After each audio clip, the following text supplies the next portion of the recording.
Italy's World Cup qualifying campaign began in disaster.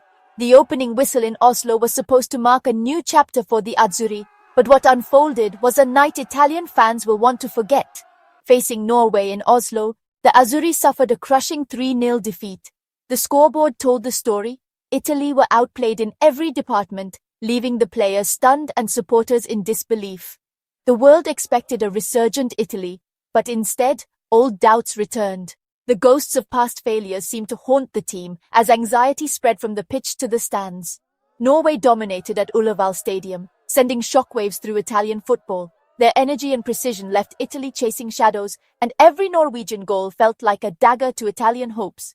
This loss is a major setback, intensifying pressure on Luciano Spalletti and his squad. The manager's frustration was clear as he searched for answers in the aftermath of a humbling defeat. Fans are already demanding answers. How could this happen to a team with Italy's pedigree? Social media erupted with criticism, and pundits questioned the team's mentality and preparation.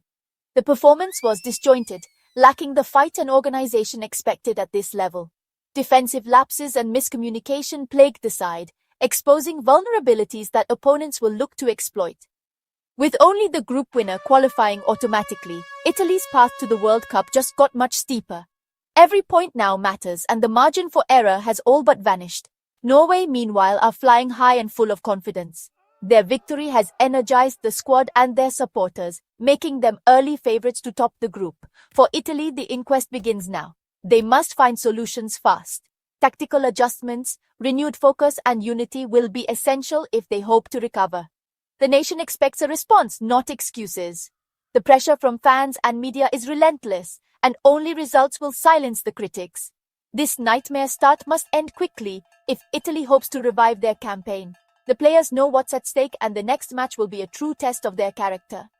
The journey to the USA, Canada, and Mexico is suddenly in jeopardy.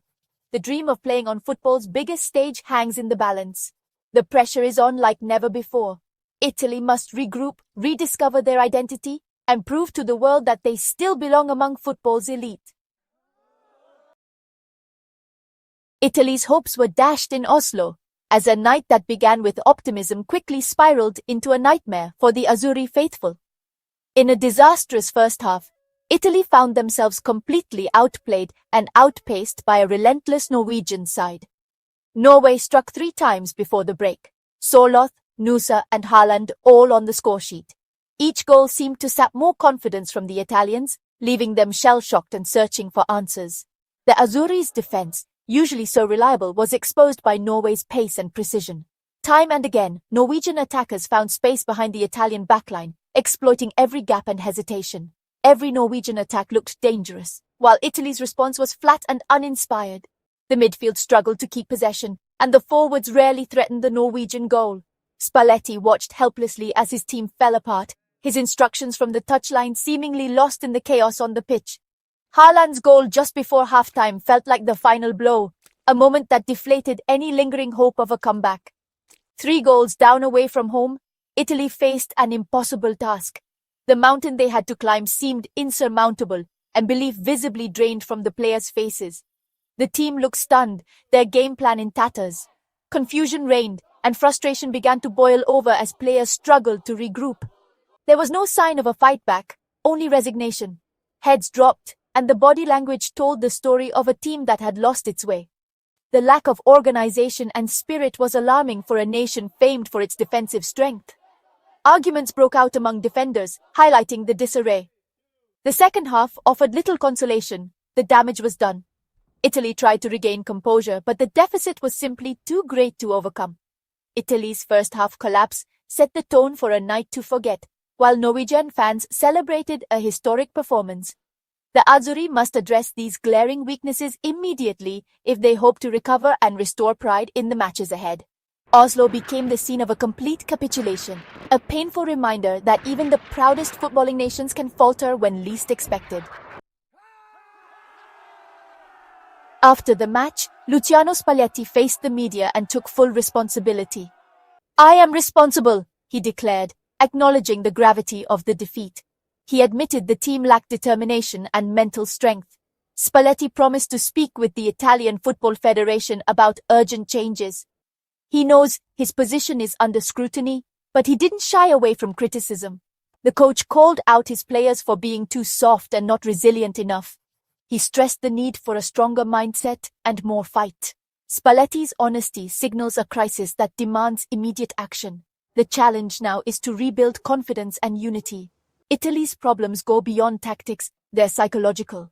The coach must find solutions fast or risk another failed campaign. The responsibility is his and he knows it. Spalletti didn't just blame mentality. He highlighted tactical errors that cost Italy dearly. The coach was visibly frustrated on the sidelines, signaling and shouting instructions as he watched his team unravel. It was clear that the problems ran deeper than just a lack of focus or motivation. A poor crossfield pass led to Norway's opener, exposing basic mistakes in possession. Such errors are rare at this level, but Italy's midfield looked nervous and rushed, gifting Norway the chance to strike first.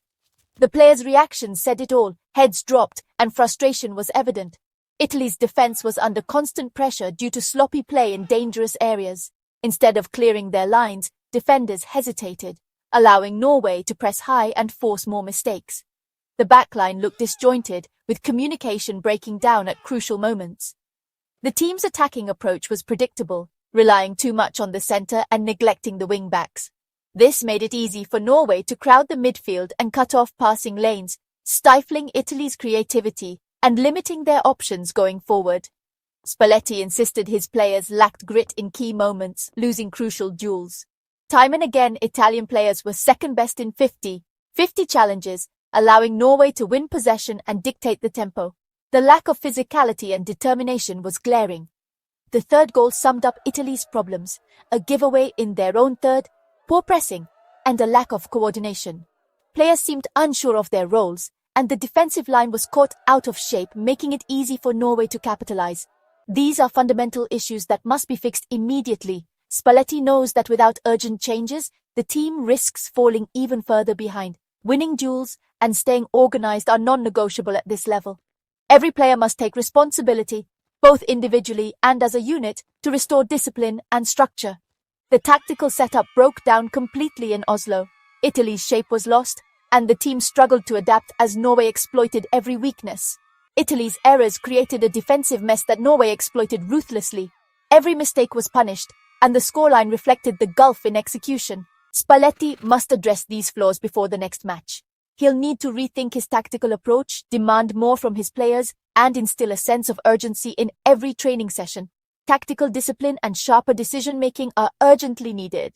The team must learn from these mistakes and show real improvement if they hope to compete at the highest level. The margin for error is now razor thin.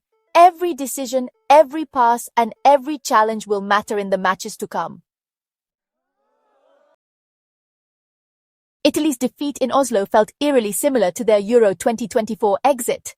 Once again, the team showed no reaction after conceding. Heads dropped, and there was no fight back, just as against Switzerland. This lack of resilience is a major concern for Spalletti. The psychological scars of missing 2 World Cups are evident. The pressure to qualify for 2026 is immense, and this heavy loss only adds to it. If not addressed, this negative cycle could continue. Players are doubting themselves and the tactics. Team spirit is suffering and belief is fading. Spalletti's biggest challenge is mental. He must rebuild confidence and unity. Changing players isn't enough. The mindset must shift. Italy needs to develop a stronger backbone and learn to cope with adversity. This loss is a stark reminder. Without resilience, their World Cup dream could fade again. The time for excuses is over. Italy's poor performance was compounded by squad issues.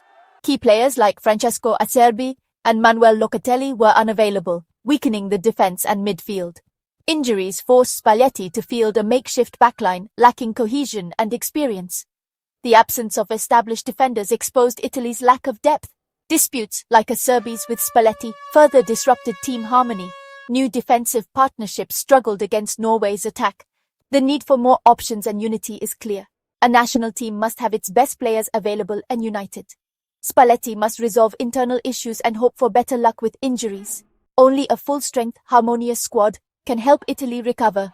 Depth and togetherness are vital for a turnaround. The margin for error is gone. Credit must go to Norway. They were outstanding. With stars like Haaland and Odegaard, Norway played with confidence and cohesion. Their game plan was clear and executed perfectly. Norway's squad was at full strength, giving them a decisive edge. This win wasn't a fluke. They've started Group 1 impressively, already beating Israel and Moldova. Now 6 points clear of Italy, Norway are in pole position. Their belief and organization make them a real threat. Italy underestimated Norway's rise and paid the price. The group dynamics have shifted dramatically. Any team facing Norway will need to be at their best. Italy's slip has given Norway a huge advantage. The Azzurri must now play catch-up in a tough group. Norway's rise is real, and Italy must respond. What must Italy do to recover? Determination is non-negotiable. Spalletti highlighted the lack of grit. Players must show more fight, especially when behind. Tactical discipline is essential. Simple errors must be eliminated. Defensive organization needs urgent attention. The team must be less predictable in attack, using wingbacks more effectively. Building team spirit and resilience is crucial. Players need to trust each other and the coach. Honest conversations and hard work are required to restore belief. A united front is essential for tough times. Individual accountability is key. Each player must improve. Only then can Italy become a team that fights to the end. The time for complacency is over. Italy's defeat in Oslo leaves them with a mountain to climb.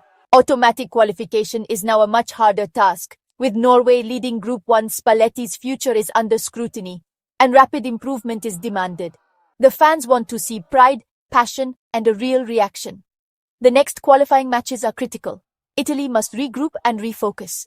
The margin for error has shrunk. Every point now matters. Defensive solidity and attacking creativity must return. The dream of playing in the USA, Canada, and Mexico is alive, but the road is steep. Italy must show the character that has defined them for generations. The coming months will test Spalletti and his players. They must respond like true Azzurri. The nation hopes for a swift, strong comeback. The uphill battle for qualification has truly begun.